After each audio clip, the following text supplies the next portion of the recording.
एक बार इटावा के एसएसपी के बंगले पे कानपुर के डीआईजी साहब आए थे। आते ही उन्होंने एसएसपी साहब से बोला कि वो जो एसएचओ है उसको आप बुलाइए।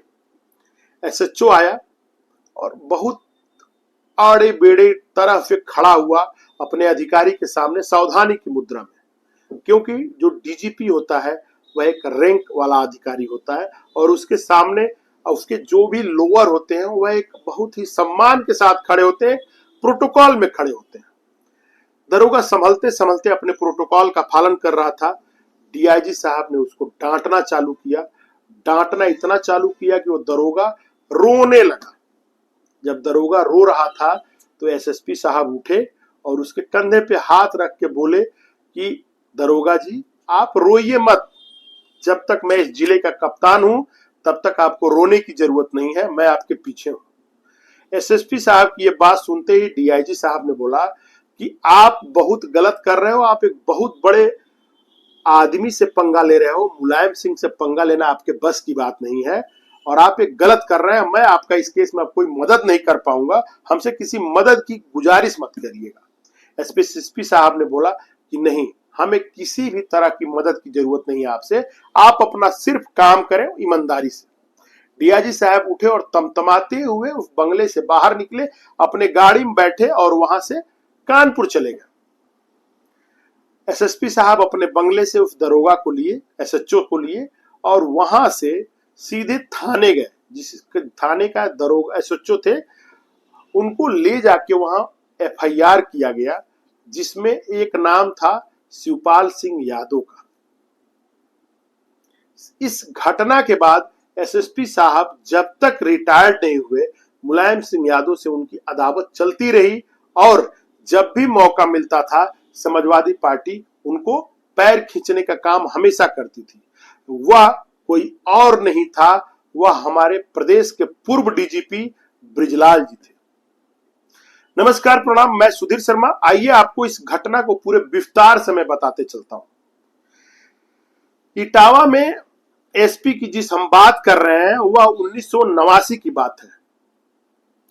मुलायम सिंह यादव जी 5 दिसंबर 1989 को पहली बार उत्तर प्रदेश के मुख्यमंत्री बने और उनकी आदत थी, जब वो विधायक हुआ करते थे पहले, तो अपने जिले के डाक बंगले में मीटिंग किया करते थे और लोगों को बुलाते थे।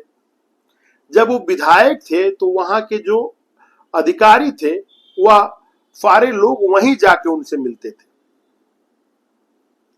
उसमें वहां का एक आईपीएस थे अतुल जी, अतुल कुमार।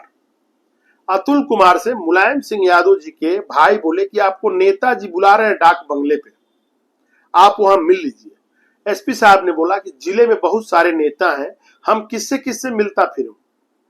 लेकिन अब बात बदल गई थी। आज 5 दिसंबर के बाद का दिन था। 5 दिसंबर 1989 में मुख्यमंत्री बनते ही माननीय मुलायम सिंह यादव जी अपने जिले के दौरे पे गए और फिर अपने आदत के अनुरूप उसी डाक बंगले पे मीटिंग लेना चालू कर दिया। मीटिंग में तमाम बड़े नेता थे और वहां जाते ही एक आदेश पारित किया गया कि डीएम जो थे वहां पे उन्हें और अतुल कुमार जो कि एसपी थे उनको बुलाया जाए। दोनों लोग अपने सीएम के आदेश को पालन करके तुरंत डाक बंगले पे पहुंचे। डाक बंगले पे सीएम साहब ने कहा कि आप लोग बहुत अच्छा काम हमारे जिला में कर रहे हैं, लेकिन हमारे मन के हिसाब से काम नहीं हो रहा है, इसलिए आप लोग का बहुत जल्द तबादला हो जाएगा, आप लोग तैयारी कर लें। यह बात सुन के सीएम साहब का काफिला वहां से आगे बढ़ गया और जो डीएम और एसपी थे उनको कुछ ही दिनों में तबादला का लेटर आ गया। उनके साथ साथ जिले के तमाम बड़े अधिकारी बदल दिए गए, सिवाय एक तहसीलदार को छोड़ के। अब चूंकि मुख्यमंत्री बन चुके थे मुलायम सिंह यादव जी, तो उन्होंने अपने डीजीपी को बोला कि हमें एक अच्छे अधिकारी की जरूरत है, हमारे जिला के लिए हमें एक अच्छे अधिकारी रिक्रूट करके दीजिए। उस दौरान 1977 बैच के ब्रिजलाल जी आईपीएस हुआ करते थे और उनको आदेश आया कि आप सैफई जाके ज्वाइन करिए। जब ब्रिजलाल जी को एक खबर पता चली तो माननीय मुलायम सिंह यादव जी के पास गए और हाथ जोड़ के बोले कि साहब मैं आपके जिले में काम करने के योग्य नहीं हूं, हो सके हमें कहीं और ट्रांसफर दे, मैं खुल के काम करने वाला आदमी हूं, मैं नहीं चाहता हूं कि कभी आपको मेरे से कोई परेशानी हो, क्योंकि वह ईमानदारी के एक प्रतिमूर्ति के तौर पे जाने जाते थे और अच्छे अधिकारी की मांग होने के कारण डीजीपी साहब इनके नाम को आगे कर दिए थे। माननीय मुलायम सिंह ने भी इनकी ईमानदारी की इज्जत करते हुए बोला कि नहीं नहीं, तुम्हें ही हमारे जिला में रहना है और आप जाके अपना चार्ज ले लो। फिर ब्रिजलाल जी सैफई का चार्ज ले लिए और चार्ज लेने के बाद वहां अपने हिसाब से काम करने लगे। काम इतना अच्छा करने लगे कि पेपर में, मीडिया के हर बड़े अखबारों में अब प्रतिदिन उनका खबर आने लगा। और यह बात माननीय मुलायम सिंह जी को अच्छी नहीं लग रही थी। माननीय मुलायम सिंह जी अब चाह के भी इनको नहीं हटा पा रहे थे, क्योंकि अभी कुछ दिन पहले ही अतुल कुमार को हटाया गया था और फिर दोबारा आईपीएस अगर हटाया जाता तो कहीं ना कहीं किरकिरी होनी निश्चित थी। विपक्ष इस ताक में बैठी हुई थी। माननीय मुलायम सिंह जी इस बात को दबा के और काम बहुत अपने आहिस्ता आहिस्ता निकाल रहे थे। इसी दौरान एक घटना घटी उनके अपने गांव में। उस गांव में एक गरीब यादव परिवार था जिसकी एक जमीन की बहुत बेशकीमती टुकड़ा था, जिसपे कुछ उसी गांव के दबंग लोगों ने कब्जा करके और उस जमीन को हड़प लिया था। वह रोता हुआ किसान अपने नियर थाने गया। थाने के एसएचओ साहब से रो रो अपनी सारी बातें बताई और एफआईआर दर्ज कराया। एफआईआर दर्ज कराया कि हमारे जमीन पे दबंगों ने कब्जा कर लिया, आप चल के हमारे जमीन की कब्जा मुक्ति कराएं।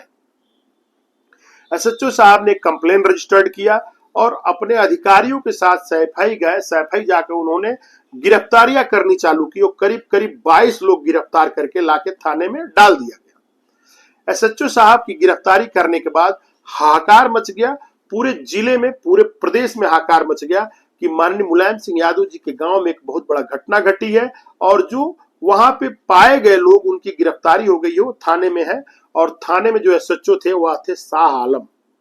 शाह आलम एक नेक और मजबूत किराएदार के आदमी थे और वह अपने कामों को बहुत ईमानदारी से और बखूबी से निभाते थे। अब बात आती है कि माननीय मुख्यमंत्री जो थे वह थे मुलायम सिंह यादव जी और उनके छोटे भाई थे शिवपाल यादव जी, जो कि सैफई में मौजूद थे। उनको उनके चाहने वाले लोगों ने बोला कि भैया मुख्यमंत्री हैं और हम लोग की बात नहीं मानी जा रही है, एक दरोगा हमारे लोगों को ले आकर बंद कर दिया है। शिवपाल जी को बार बार बात बोलने पे उनके अंदर भी एक चीज जगी कि अगर आज हम लोग इसको नहीं कर पाएंगे तो हम लोग कभी काम नहीं कर पाएंगे और लोगों को एक गलत मैसेज जाएगा। वह थाने के तरफ चल दिए। उनके साथ 200 की संख्या में लोग आ गए। 200 लोगों की संख्या आते देख और साथ में नेतृत्व करता थे माननीय शिवपाल यादव जी। जब वह थाने के करीब गए तो थाने के सारे गार्ड, संतरी, सिपाही सब भग गए। सिवाय एक आदमी वहां खड़ा रहा, वह था शाह आलम, जो कि एसएचओ थे उस थाने के। भीड़ ने एसएचओ को पकड़ के इतना मारा कि अधमरा करके उनको वहां पे छोड़ा गया। अब उनके बाद यह भीड़ मारपीट करने के बाद अपने घर चली गई और जेल में बंद करीब करीब 25 लोग, क्योंकि इसी दौरान उस ग्राम प्रधान भी आके उनके साथ शाह आलम के साथ जबरदस्ती किया था। शाह आलम ने उन 22 लोगों के साथ इन 3 लोगों ने जो उनको जबरन छुड़वाने के लिए आए थे उनको भी लेकर बंद कर दिया था। संख्या 25 हो गई थी बंदियों। 25 बंदियों को शिवपाल यादव और उनके सारे लोग मिलकर छुड़ा के और एसएचओ को मार के अधमरा करके वहां से लेके चले गए। अब घटना हाहाकार मच गई और डीआईजी साहब कानपुर से आनन फानन में पहुंच गए सैफई। वहां जाने के बाद इटावा एसपी के आवास पे इस एसएचओ को बुलाया गया और एसएचओ से कहा गया कि तुम माननीय मुलायम सिंह यादव जी से ले लोगे पंगा। एसएचओ को भला बुरा इतना कहा गया कि एसएचओ रोने लगा। चूंकि इतना मार खाया था वो, इसलिए वो खड़ा नहीं हो पा रहा था।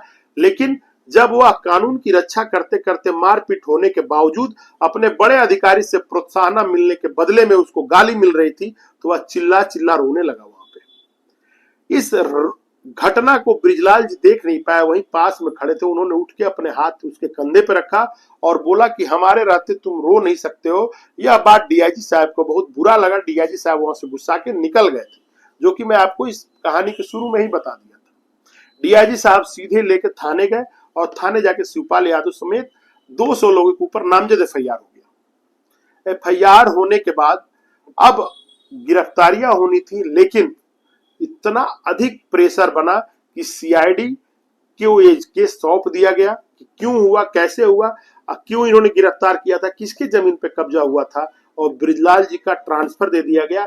नैनीताल ट्रेनिंग में 1 महीने के लिए भेजा गया। 1 महीने के बाद उनकी रामपुर पीएससी में को कंट्रोल करने का इनको निदेशक का पद देकर हटा दिया गया वहां से। फिर जब जब मौका मिली समाजवादी पार्टी को, तब तब बृजलाल जी को हमेशा परेशान किया गया और वह इस चीज को अवगत करते हैं। आज अपने इंटरव्यूओं में भी ये बात देखने को मिलती है। बाद में यह मामला दबा दी गई, चूंकि उनके गांव का मैटर था और अधिकारी जो अड़ंग अधिकारी था उसको हटा दिया गया था, तो मैटर अपने आप धीरे धीरे शांत हो गया।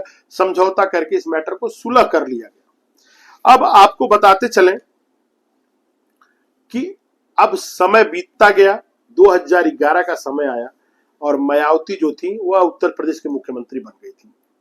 उन्होंने पुनः इनको, बृजलाल जी को उत्तर प्रदेश सरकार में उत्तर प्रदेश का डीजीपी रिक्रूट कर दी। डीजीपी रिक्रूट होते ही चुनाव का समय आने वाला था। मुलायम सिंह यादव और उनके सारे लोग, जो चुनाव आयोग था, जो चुनाव अध्यक्ष थे कुरैशी जी, शाह आलम कुरैशी, उनके सामने कंप्लेन किए यह आदमी अगर रहेगा तो उत्तर प्रदेश में अच्छे से चुनाव नहीं होगा, इसलिए इनको हटाया जाए, तत्काल हटा के, और चुनाव में इनको इस जिला का चार्ज नहीं रहा जाए। 5 जनवरी के दिन 8 अप्रैल 1990 की बात है, उनको हटा दिया गया। और हटाने के बाद जो नया आईपीएस आया उनका नाम था अतुल कुमार। अतुल कुमार वही थे जो डाक बंगले पर न जाने के कारण जिनका ट्रांसफर हुआ था। चुनाव हुई, चुनाव में पुनः हार मिली और मायावती की बहुमत से सरकार बनी थी। आपको बताते चले कि यह जो घटना घटी या कहीं ना कहीं इतने बड़े स्तर पे था कि इसको लेके हर मीडिया, हर सोशल मीडिया पे बातें फैलती रहीं कि माननीय मुलायम सिंह यादव जी बृजलाल जी से अपने भाई की बेइज्जती का बदला लेते हैं।